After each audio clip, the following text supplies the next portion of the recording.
अयोध्या में जहां भी जाएं लोग सेवा करते नजर आते हैं और उस सेवा भाव में उनका निष्काम भाव भी नजर आता है। तमाम लोग यहां पर आने वाले लोगों के लिए मुफ्त में तमाम प्रकार की वस्तुओं का वितरण कर रहे हैं, खाने पीने की चीज़ों का सामान दे रहे हैं, क्योंकि ठंड का मौसम भी है, शीतलहर भी है।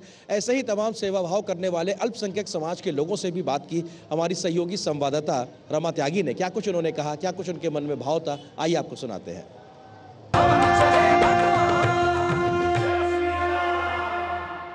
सब में है राम, सभी के हैं श्री राम, और इसीलिए श्री राम की प्राण प्रतिष्ठा कार्यक्रम के लिए देश भर में सभी वर्गों में खासा उत्साह है।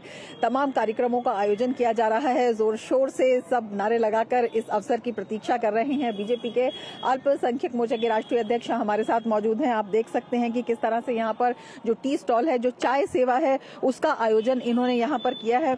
आप बताइए अपने इस आयोजन के बारे में। बहुत खुशी की बात है कि 500 सालों के वनवास के बाद भगवान श्री राम अपने घर पधार रहे, इसलिए देश के 140 करोड़ भाई बहन खुशी मना रहे। देश भर के जो हमारे कार्यकर्ता हैं, वो राम भक्त जो यहाँ पर आने वाले हैं, उनको कोई कठिनाई ना हो, उनकी अच्छी सेवा हो। ठंड में चाय पीने से थोड़ी सी जो है ठंडी दूर हो जाती है, इसलिए सबको गरम गरम चाय मिले, उनके खाने पीने की व्यवस्था हो। इससे हमारे भाई मिलकर हम यहाँ पर भगवान श्री राम का स्वागत कर रहे हैं और उनके आने वाले भक्तों का भी हम सेवा करना चाहते हैं, इसलिए आज यहाँ पर हम सब जमा हुए हैं। यहाँ पे हमने देखा कि आपने चाय की सेवा की हुई है, इसके अलावा और अलग अलग जगहों पर किस तरह से आप ये सेवा का काम कर रहे हैं? बिल्कुल चाय की सेवा है। जो राम भक्त आने वाले हैं उनका रास्ता वो भटक ना जाए, वो सही रास्ते पर उनको पहुँचाएंगे। किसी की को अगर मेडिकल की सुविधा लगती है तो उसके लिए हम उनको सुविधा देंगे। किसी को रहने की तकलीफ है तो उसके लिए हमारे अल्पसंख्यक मोर्चा की तरफ से निवास की व्यवस्था भी की गई है।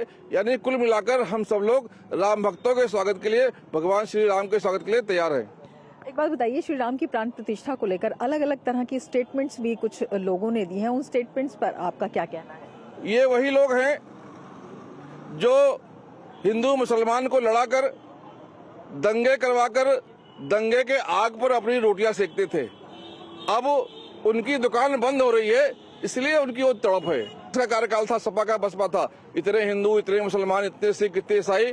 अब माननीय प्रधानमंत्री श्री नरेंद्र मोदी जी ने बता दिया है कि हमारी ताकत 140 करोड़ है और हम भारत नहीं पूरे विश्व पर हमारे भारतीय राज्य करने वाले हैं। माननीय प्रधानमंत्री श्री नरेंद्र मोदी जी के कार्यकाल में, माननीय योगी जी के कार्यकाल में जो मुस्लिम समाज है वो अब फिर से एक हो गया है। तो आप देख सकते हैं कि तमाम लोग यहाँ पर जो हैं, किस तरह से जो यहाँ पर देश भर से श्रद्धालु आ रहे हैं, उनके स्वागत के लिए, उनकी सुविधा के लिए इस तरह का इन्होंने इंतजाम किया हुआ है। और उनका कहना है कि जो श्री राम है वो समानता, एकता और अधिकार के प्रतीक है, और वही एकता अब देश में दिखाई दे रही है।